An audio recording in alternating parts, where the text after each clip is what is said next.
I never thought that a simple college romance could transform into a nightmare that would haunt me even after leaving the campus behind. Mark, my ex-boyfriend, was the source of this horror, and the events that unfolded were beyond anything I could have anticipated. Our breakup had been messy, the kind that leaves you questioning the very foundation of a relationship. Mark didn't take it well, to say the least. In the weeks that followed, I started receiving mysterious packages at my doorstep. At first, I dismissed them as random gifts, maybe from a secret admirer.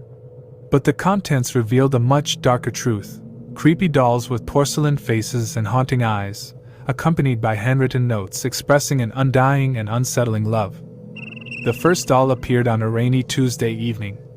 I remember the eerie feeling as I opened the door, finding the doll sitting on my doorstep, raindrops tracing chilling patterns on its cold, lifeless face. The note that accompanied it was short and disturbingly sweet, professing a love that refused to fade away. I shivered, convinced it was a sick prank, possibly orchestrated by one of Mark's friends seeking revenge on my behalf. Days turned into weeks, and the dolls kept coming, each one more elaborate than the last, with messages becoming increasingly desperate. I decided to take action, changed my locks, and reported the incidents to the campus security. But the dolls persisted, as if my attempts to protect myself were nothing more than a fleeting breeze against a storm. One night, as I lay in bed, trying to escape the suffocating weight of fear, I heard a soft tapping on my window. My heart raced as I approached cautiously, pulling back the curtain to reveal Mark standing there in the darkness. Panic seized me. How had he found me? The restraining order should have kept him away. But there he was, his eyes locking onto mine with a disturbing intensity. I slammed the window shut, my hands trembling, and called the police. By the time they arrived, Mark had vanished into the night, leaving no trace of his presence. The officers assured me they would increase patrols in the area and keep an eye out for him. I felt a fleeting sense of relief, but it was short-lived. The following weeks blurred into a haze of paranoia and sleepless nights. I received messages from unknown numbers, each one echoing the sentiments in the notes accompanying the dolls. Mark's obsession had transcended physical boundaries. It had seeped into the digital realm, where escape seemed impossible. Desperation led me to make a drastic decision. I packed my bags and moved to another city, hoping the distance would finally sever the ties that bound me to Mark's twisted fixation. I changed my phone number, blocked him on every social media platform, and took every precaution to erase any trace of my new life. For a while, the storm seemed to subside. But reality is often more relentless than any nightmare. One evening, as I returned home from work, I found a package waiting for me. The dread returned, a heavy lump in my throat, as I opened it to find another doll, more intricate than any before. The note was different this time, a chilling declaration that distance wouldn't extinguish the flames of his love. I felt a wave of despair crash over me. How had he found me again? Was he following me? Did he have friends aiding his pursuit? I sought the help of law enforcement in my new city, but the investigations yielded no concrete leads. Mark operated in the shadows, with an unrelentless obsession. Months passed, and Mark's presence continued to loom over my life. Each time I thought I had escaped, he found a way to claw back into my reality. I lived in a constant state of fear, second-guessing every unfamiliar face, every unexpected package. I became a prisoner of my own existence. The breaking point came one fateful night. I returned home to find my apartment ransacked, the air heavy with the scent of Mark's sickening cologne. He had violated my sanctuary, leaving a message scrawled in red across the bedroom wall, a message that hinted at a knowledge of my deepest fears and vulnerabilities. Terrified and defeated, I reached out to a private investigator, someone with the expertise to unravel the twisted web Mark had woven around me. As the investigator delved into the case, a chilling revelation emerged. Mark had been disguising himself, adopting new identities in each city to seamlessly blend into the background. He was a master of deception with a singular focus on making my life a living nightmare. The investigator helped me fortify my defenses, installing security systems, changing my routines, and teaching me the art of self-preservation. Together, we formed a strategy to unmask Mark and bring an end to the relentless pursuit that had left me broken and battered. In the aftermath, I sought therapy to rebuild the fragments of my shattered psyche. The scars remained, etched into the fabric of my being, a constant reminder of the horrors I had endured. Mark was prosecuted, and the legal system offered a semblance of justice. Yet, the echoes of that harrowing chapter lingered. The dolls, the notes, the relentless pursuit, they had left an indelible mark on my life. I emerged from the ordeal a survivor.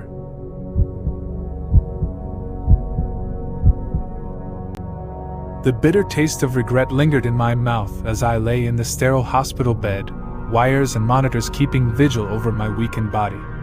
It all started innocently enough, a marriage that crumbled under the weight of unspoken grievances. Lucy, my ex-wife, seemed like the perfect woman until the day I uncovered the horrifying truth that had poisoned not just my body but my entire existence. Our divorce was a stormy affair, a tempest of emotions that left scars on both our hearts. Lucy, with her radiant smile and seemingly gentle demeanor, concealed a darkness I never imagined. As we parted ways, I thought the worst was behind us. Little did I know, the real nightmare had just begun. It started with subtle signs, bouts of inexplicable fatigue, persistent nausea that haunted me like a shadow. At first, I attributed it to stress, the aftermath of a tumultuous divorce. But as the symptoms persisted, I knew something more sinister was at play. The turning point came during a routine checkup. The doctor's face contorted in concern as he reviewed my blood work. "Mr. Thompson, I'm afraid your system is riddled with toxins. This isn't a common occurrence. Are you exposed to any hazardous substances?" Hazardous substances? The question echoed in my mind as I racked my brain for answers. It wasn't until the doctor mentioned the possibility of foul play that the pieces began to fall into place. Lucy, the seemingly perfect woman, had been poisoning me, slowly and methodically. Shock and disbelief gripped me. How could someone I once shared my life with harbor such malevolence? The doctor's words blurred into a distant hum as my mind raced, retracing the steps of my life with Lucy, searching for clues that had eluded me. The authorities were called, and an investigation unfolded, revealing a macabre tale of betrayal. Lucy, it seemed, had harbored a twisted desire for control long after our marriage had crumbled.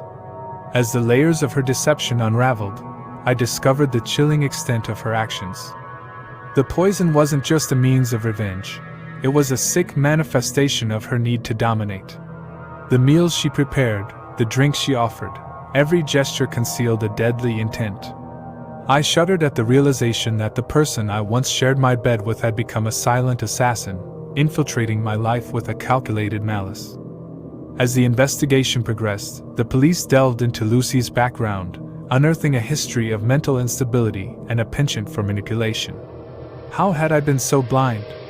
The woman I thought I knew had been a carefully crafted facade, concealing a darkness that lurked beneath the surface. Days turned into weeks as I battled the effects of the poison coursing through my veins. The physical pain was excruciating, but the emotional torment cut even deeper. Trust, once shattered, is not easily rebuilt, and I found myself questioning every relationship, every interaction, with a newfound wariness. The hospital room became a solitary confinement of introspection. I stared at the blank walls, grappling with the haunting realization that my life had been a stage for Lucy's sinister play. Each drip, each beep of the monitor, reminded me of the fragility of trust and the consequences of misplaced love. Visitors came and went, friends, family, well-wishers, their faces a blur against the sterile backdrop. I welcomed the distraction, a temporary reprieve from the suffocating isolation of my thoughts. Yet, amidst the sea of concerned faces, one absence loomed large, Lucy's. It was as if she had vanished into thin air, leaving behind a trail of unanswered questions and a chilling void.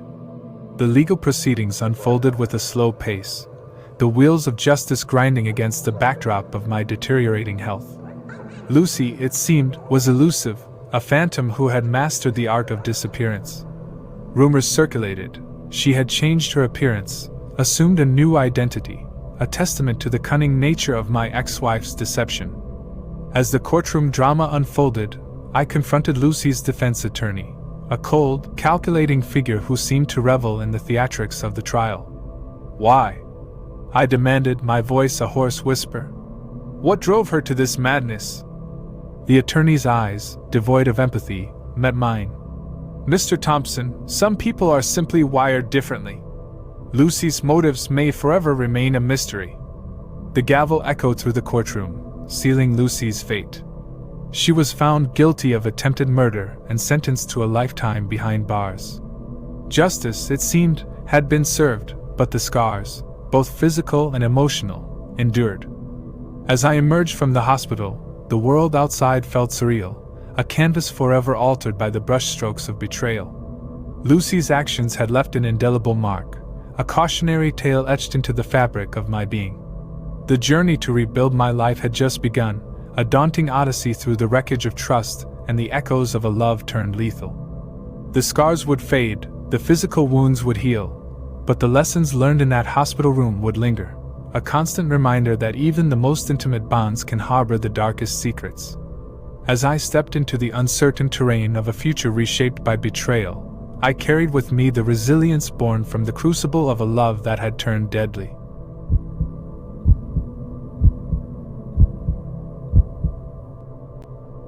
The glow of my laptop pierced through the dimness of my room, the soft hum of the fan providing a rhythmic undertone to my late-night scrolling. Little did I know that each click was leading me deeper into a sinister digital maze, woven together by the hands of a relentless pursuer. It all began innocently enough. David and I, a tale of love turned sour, the kind that leaves scars on your heart, not easily visible to the naked eye. When the real-world breakup happened, I expected the usual: tears, heartache, and perhaps a mutual agreement to go our separate ways. But David had different plans, ones that unfolded in the shadowy corners of the internet. The first inkling of his disturbing obsession crept into my life via a friend request. A new profile with an enticing display picture, someone I didn't recognize. Curiosity got the better of me, and with a click, I unwittingly opened the door to a realm of digital terror.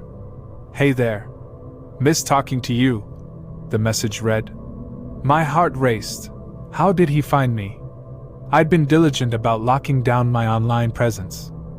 A flood of messages followed, each more intimate and unsettling than the last. "Remember that necklace you lost? I found it. It looks even better on me." Panic set in. How did he know about the necklace I thought was lost in the annals of time? I changed my passwords, secured my privacy settings, but the messages persisted. It was as if David had found a crack in the fortress of my life, slipping through with unnerving ease. The digital invasion escalated. He created fake accounts with names eerily similar to mutual friends. The lines between reality and the virtual realm blurred. Every message I received, every comment on my posts, I questioned their authenticity. Paranoia took residence in my mind, a constant companion to my online existence. One day, the facade of his virtual puppetry shattered. Private photos, moments shared only between David and me, surfaced on public forums. The betrayal was palpable. The digital realm, once a sanctuary, transformed into a haunting gallery of our intimate moments. Shame and humiliation wrapped around me like a suffocating shroud. Desperation drove me to report the fake accounts, to contact social media platforms, but David was a master of reinvention. Each account suspension birthed a new alias, a more insidious version of the last. His messages became bolder, revealing a depth of knowledge that sent shivers down my spine. He described my routine with uncanny precision, as if he were lurking in the shadows of my everyday life. I sought refuge in anonymity, creating new accounts, abandoning the remnants of my digital history. Yet, like a relentless ghost, he found me. His messages became more sinister, a blend of love and hatred that twisted my emotions into a nightmarish dance. "You can't escape me," he taunted, a phrase that echoed in the silence of my sleepless nights. The turning point arrived when he leaked private photos that transcended the boundaries of my consent. I felt exposed, vulnerable, like a character in a horror film chased by an unseen force. The police were my next refuge, a beacon of hope in the growing darkness. But David had woven a web too intricate for their understanding. The digital fingerprints, the IP addresses, they led to dead ends, shadows that dissipated before any solid ground could be gained. The struggle was not confined to the digital realm. David's influence extended to my real-world interactions. Mutual friends, unknowingly entangled in his web, relayed information about my life, my comings and goings, my moments of vulnerability. It was a perverse invasion, a violation that seeped into the very fabric of my existence. The fear became a constant companion, a gnawing sensation that accompanied me everywhere. I questioned every friendly face, scrutinized every new connection. Trust, once a cornerstone of my relationships, crumbled like a fragile sandcastle. Despite the endless cycle of harassment, I found solace in the support of friends and family. They became my anchors, reminding me that I was not alone in this battle. Together, we fought back, compiling evidence, documenting each digital trespass. But David, the ghost in the machine, remained elusive, leaving behind a trail of broken links and shattered peace of mind. The climax of this digital horror story arrived when, in a moment of desperation, I confronted him. The confrontation unfolded in a string of messages, a digital battlefield where emotions clashed like titans. He reveled in the chaos, the satisfaction of knowing he had infiltrated the fortress of my life. "Why are you doing this?" I pleaded, my fingers dancing across the keyboard. His response sent a chill down my spine. "Because I can.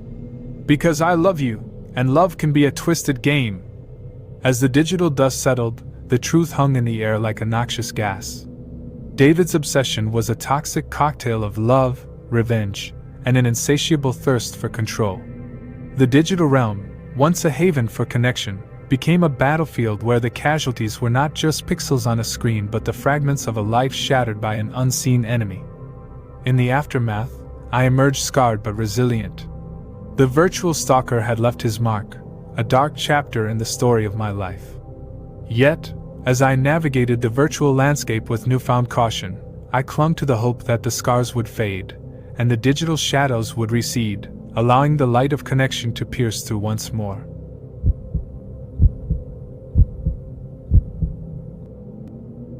The autumn leaves crunched beneath my feet as I hurried home, the brisk wind biting through my jacket. Little did I know, that day marked the beginning of a chilling saga that would haunt me for months to come.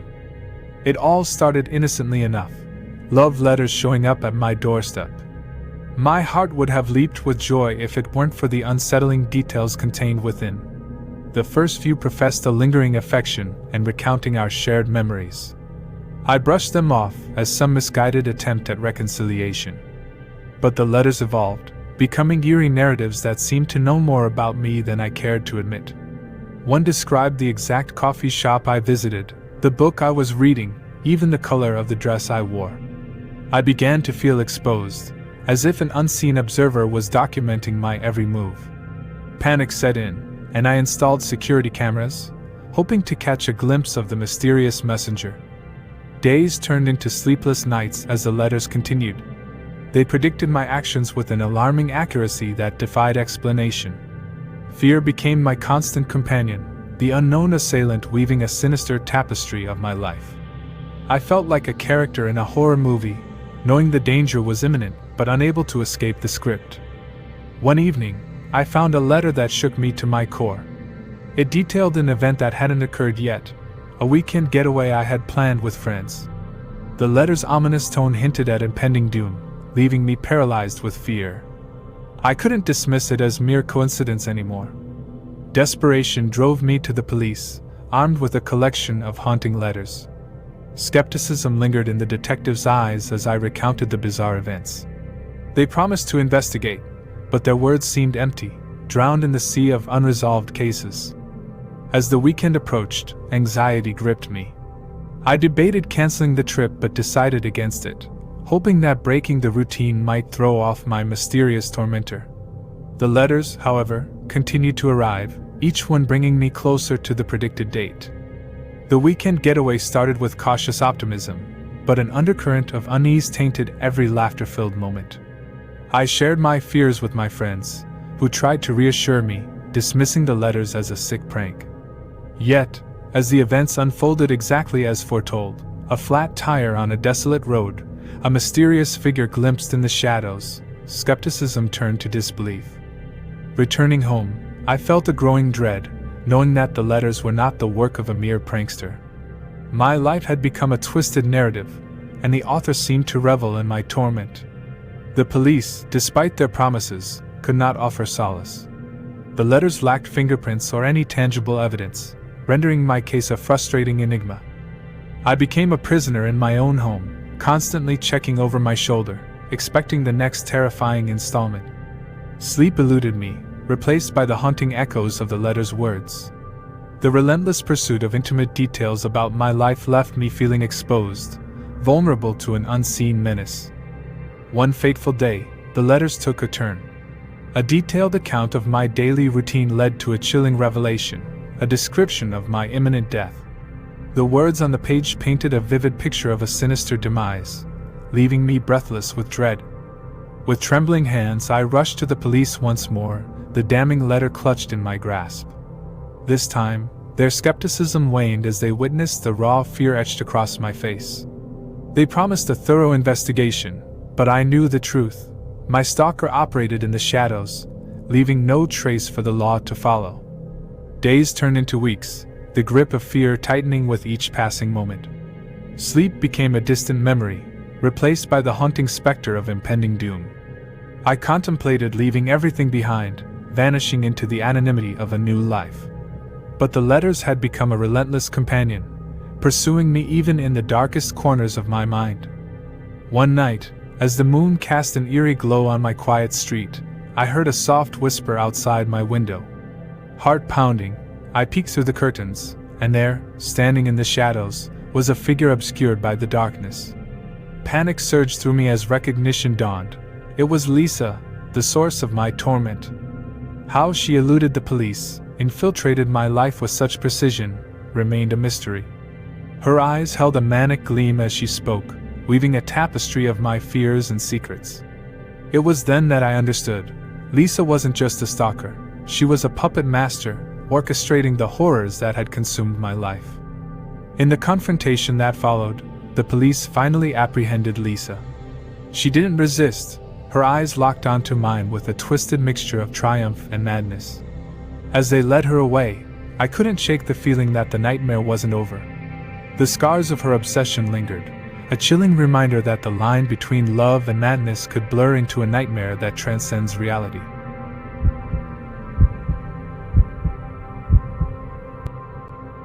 The city lights flickered below as I settled into my new apartment, hoping to leave behind the remnants of a toxic relationship. Alex, my ex, had become a relentless shadow, haunting my every move. The breakup was messy, fueled by lies and betrayal, but I never anticipated the darkness that would follow. The first sign of his unyielding obsession appeared on my doorstep, a single red rose, accompanied by a cryptic note professing his undying love. I dismissed it as a twisted joke, a desperate attempt to regain control. But as the days passed, the gifts escalated. Flowers turned into handwritten letters, each one more disturbing than the last. He knew details about my daily routine, my friends, my life. It was as if he had become a phantom, watching me from the shadows. Desperation set in when I found him waiting for me outside my office one evening. His eyes, once filled with warmth, now bore into mine with a cold, unsettling intensity. I rushed past him, heart pounding, and barricaded myself inside my apartment. I changed the locks, convinced that this would be the end of his intrusion. Little did I know, it was only the beginning. The letters persisted, finding their way under my door like ghostly whispers. Alex's words were a haunting symphony of possession, promising a love that transcended reason. Sleep became a luxury as I lay awake, wondering when the next letter would arrive, revealing yet another layer of my vulnerability. I considered involving the police, but without concrete evidence, they could do little to intervene. One sleepless night, I awoke to the chilling realization that he had bypassed my locked door. He stood at the foot of my bed, shrouded in darkness. A visceral scream caught in my throat as I recoiled, the sheets tangling around me like a suffocating web. He spoke in hushed tones, weaving tales of eternal love and a shared destiny. His presence was suffocating, and even as I escaped that night, I knew I could no longer stay in the place I called home. I fled the city, hoping that distance would sever the tendrils of his obsession. I settled into a quaint town, changed my phone number, and built a fortress of anonymity. But like a relentless storm, Alex found me again. He appeared as a stranger, a face in the crowd, and his eyes locked onto mine with a predatory familiarity. Panic surged through me as I realized the depth of his commitment to this sick game. Each time I moved, he followed. Every attempt to rebuild my life was met with the haunting realization that he was one step behind. It was as if he had become a shapeshifter, seamlessly blending into the tapestry of my surroundings. The fear of being constantly watched, monitored, consumed my every waking moment. I sought solace in the arms of new friends, hoping that the safety of numbers would deter him. But Alex was a master of disguise, infiltrating my social circle with ease. He became a chameleon, wearing different faces, assuming new identities. It was impossible to discern friend from foe, and the lines between reality and paranoia blurred. My attempts to find help were met with skepticism. Friends doubted the veracity of my claims, suggesting that perhaps I was overreacting or suffering from a paranoid delusion. The police, despite my pleas, could not build a case without concrete evidence of his menacing presence. I felt like a character trapped in a horror movie, shouting warnings to a disbelieving audience. As the months passed, Alex's pursuit evolved into psychological warfare. He sent me photographs of my daily activities, a coffee shop rendezvous, a quiet stroll in the park. Each image was a testament to his omnipresence, a reminder that there was no escape. I installed security cameras, triple-checked my locks, yet he eluded every attempt to contain him. One day, I received a letter that chilled me to the bone. It described, in meticulous detail, an upcoming event, a work conference in a distant city. The letter outlined my itinerary, the people I would meet, even the clothes I would wear. It was a prophecy of my life, and I was powerless to defy its ominous predictions. With trepidation, I embarked on the journey, eyes scanning the crowd for any sign of him. The days passed without incident, and I allowed a glimmer of hope to pierce the shroud of fear that enveloped me. But as the conference came to an end, and I prepared to return home, I found myself face to face with the author of my torment. He wore a new disguise, a mask of normalcy that fooled those around us. To them, he was just another participant in the conference, a stranger in the sea of faces. But to me, he was the embodiment of nightmares, a living, breathing manifestation of my fear. His eyes locked onto mine, a sinister smile playing on his lips. In that moment, I realized that escape was an illusion. Alex's pursuit was an inescapable nightmare. The police were called, and I detailed every encounter, every twisted letter, every sleepless night. They arrested him, but even in handcuffs, his eyes burned with an unhinged determination. Restraining orders were filed, legal battles ensued, but the court's orders seemed to only fuel his obsession. It became evident that the judicial system, with all its intricacies, was ill-equipped to protect me from this relentless predator. I contemplated disappearing entirely, assuming a new identity in a faraway land. But the fear that he would find me again, like a ghost from my past, paralyzed me with indecision. It seemed the only way to break free from this twisted game was to confront him head-on, to unravel the layers of his deranged mind and discover what fueled his unrelenting pursuit. As the court dates loomed, I faced him in the cold, sterile environment of the courtroom. His eyes bore into mine, devoid of remorse or sanity. The legal proceedings unfolded like a macabre dance, a battle of wills between the tormented and the tormentor. The verdict came, a restraining order that, in the grand scheme of things, felt like a feeble barrier against the tsunami of madness. In the aftermath, I sought therapy to mend the fractures in my psyche. The nightmares persisted, an endless loop of his haunting presence. I questioned the nature of love, the thin line between passion and possession. The scars, both visible and invisible, served as a constant reminder that some horrors transcended the realm of fiction. To this day, I live with the knowledge that Alex is out there, a malevolent force lurking in the shadows. The world may see him as a man restrained by court orders, but I know better. His obsession knows no bounds, and I am forever entangled in the web of his madness. The pursuit continues, an inescapable nightmare that has become an indelible part of my existence.